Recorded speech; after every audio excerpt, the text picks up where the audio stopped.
국무회의를 시작하겠습니다. 저는 지난주 체코 공화국을 공식 방문해서 파벨 대통령, 피알라 총리와 각각 정상회담을 갖고 두코바니 원전 우선 협상 대상자 선정에 따른 후속 조치들과 함께 한-체코 협력 강화 방안을 논의했습니다. 저는 두코바니 신규 원전 사업이 한국과 체코의 관계를 획기적으로 발전시키는 전기가 될 것이며 두코바니 원전 사업의 성공을 위해 민관 팀 코리아가 최선을 다할 것이라고 강조했습니다. 또 체코의 상원 의장, 하원 의장과 두코바니 지역의 주지사를 비롯한 주요 인사들도 만났습니다. 이들은 모두 한결같이 한-체코 원전 파트너십이 흔들림 없이 발전할 수 있도록 힘을 모으겠다고 약속했습니다. 앞으로 원전의 건설, 운영, 연구, 개발, 인력 양성에 이르기까지 원전 생태계 전 주기에 걸친 한-체코 원전 동맹을 구축하게 될 것입니다. 아울러 이번 방문을 계기로 양국 정부는 장기적, 포괄적 원전 협력 체계 구축과 함께 양국 협력을 첨단 산업과 첨단 과학기술 연구 개발 협력 그리고 고속철 인프라에 이르기까지 전면 확대해 나가기로 했습니다.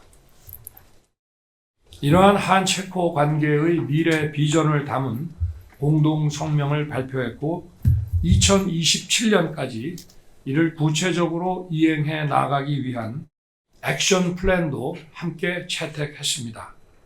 체코는 국민들께서도 잘 아시다시피 정밀 기계공업 강국입니다.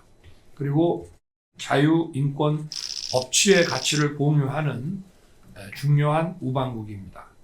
이번에 마련한 협력의 틀을 기반으로 양국 제조업과 첨단 기술이 결합하여 큰 시너지가 만들어질 것입니다.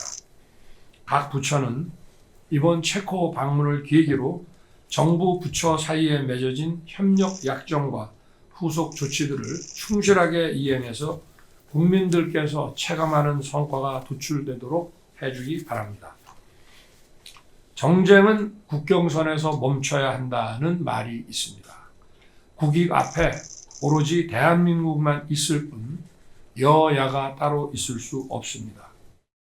그러나 우리 정치권 일각에서 체코 원전 사업 참여를 두고 덤핑이다, 적자 수주다 하며 근거 없는 낭설을 펴고 있습니다. 정부는 기업의 수주와 사업 참여를 국가적으로 지원하는 것뿐입니다. 어느 기업이 손해나는 사업을 하겠습니까? 참으로 개탄스러운 일입니다. 사활을 걸고 뛰는 기업들과 협력업체들, 이를 지원하는 정부를 돕지는 못할 망정 이렇게 회방하고 가로막아서야 되겠습니까? 국민을 위하고 나라의 미래를 위한 올바른 길이 무엇인지 진지하게 성찰할 필요가 있습니다. 또 요즘 정치권 일각에서 갑자기 통일을 추진하지 말자, 통일이라는 말은 이야기하지 말자는 목소리도 나오고 있습니다. 평생을 통일운동에 매진하면서 통일이 인생의 목표인 것처럼 이야기하던 많은 사람들이 북한이 두 국가론을 주장하자 갑자기 자신들의 주장을 급선회했는데 도무지 이해할 수가 없습니다. 자신들의 통일 주장에 동의하지 않으면 반통일, 반민족 세력이라고 규탄하더니 하루아침에 입장을 180도 바꾼 것을 누가 납득할 수 있겠습니까? 이는 대한민국 헌법이 명령한 자유민주주의 평화 통일 추진 의무를 저버리는 반헌법적 발상입니다.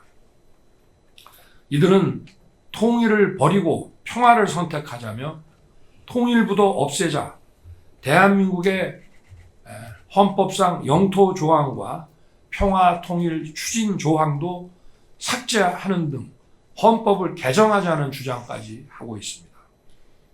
북한이 핵 공격도 불사하겠다며 적대적 두 국가론을 주장하는 상황에서 평화적 두 국가론이 과연 가능이나 한 얘기입니까? 통일을 포기하면 남북의 갈등과 대립은 더 첨예해지고 한반도의 안보 위험도 더 커집니다.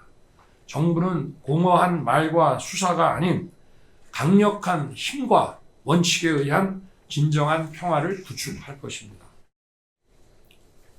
그리고 우리 정부는 늘 평화적인 자유통일을 주장해 왔습니다.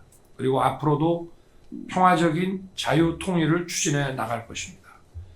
이는 결코 무력에 의한 통일이 아닙니다.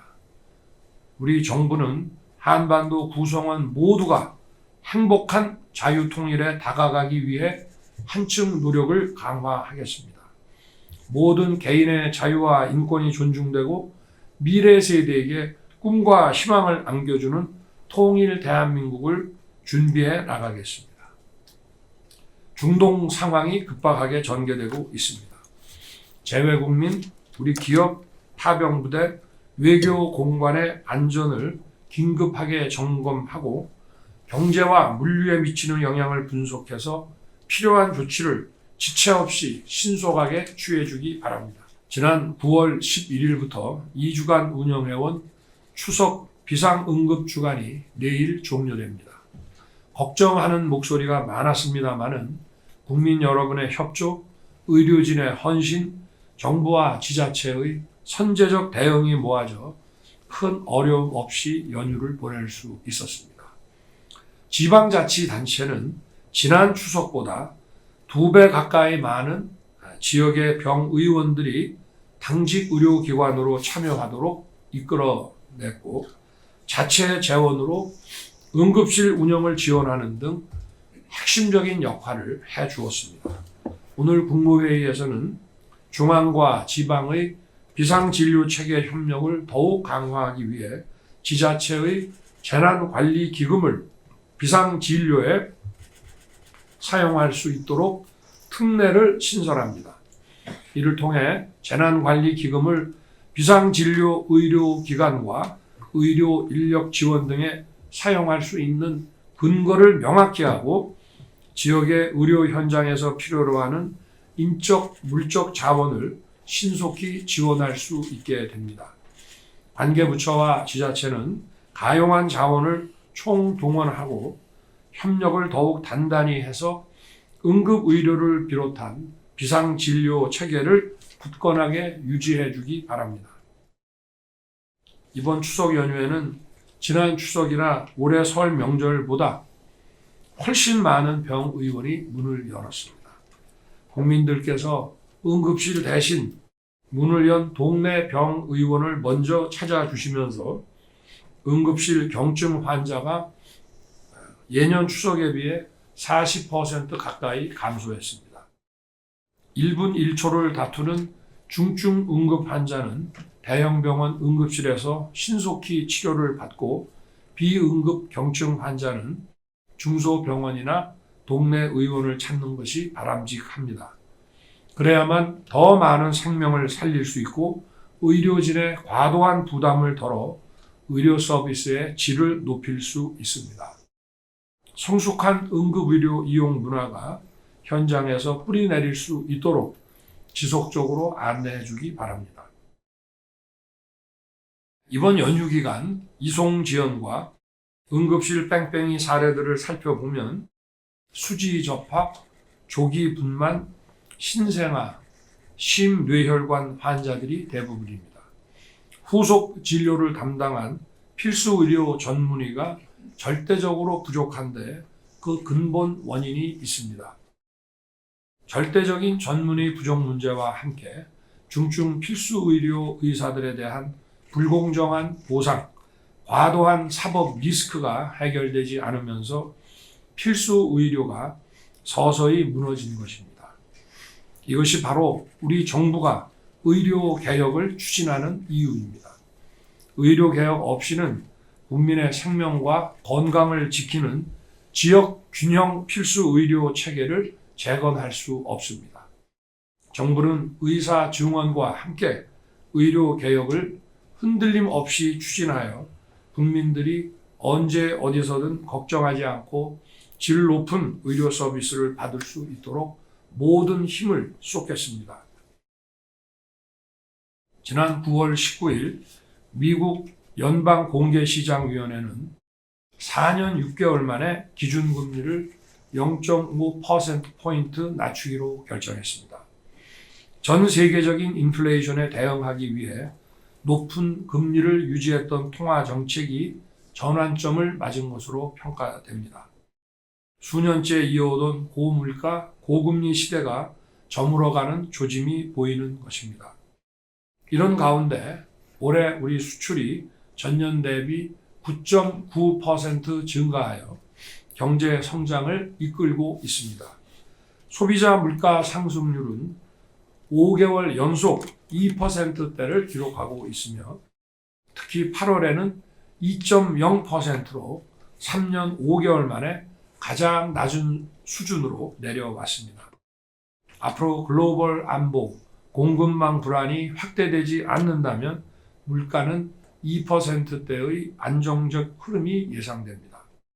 이처럼 국제 경제 상황이 변화하고 우리 경제도 회복세를 보이고 있습니다만 누적된 고물가와 고금리로 인해 국민들의 체감 경기는 쉽게 회복되지 않고 있습니다. 경기 회복의 온기가 구석구석까지 닿아서 국민들께서 확실하게 체감하실 수 있도록 더욱 세심한 노력이 필요합니다. 각 부처의 장차관부터 실무자까지 민생 현장을 직접 찾아 어려움을 호소하는 국민들의 목소리를 귀담아 듣고 즉시 행동에 옮겨주시기를 당부합니다. 그동안 발표했던 민생 대책들이 차질 없이 추진되고 있는지, 놓친 부분은 없는지, 제대로 효과가 나는지 다시 한번 꼼꼼히 되짚어보고 보완할 방안을 신속하게 마련해서 추진해야 합니다. 정책은 내용에 못지 않게 속도가 중요합니다. 더욱 속도감 있게 정책을 추진해서 정책과 국민 체감 사이의 시차를 확실히 줄여야 합니다. 정부의 노력이 실질적인 민생의 변화로 이어질 수 있도록 더 열심히 뛰어주기 바랍니다.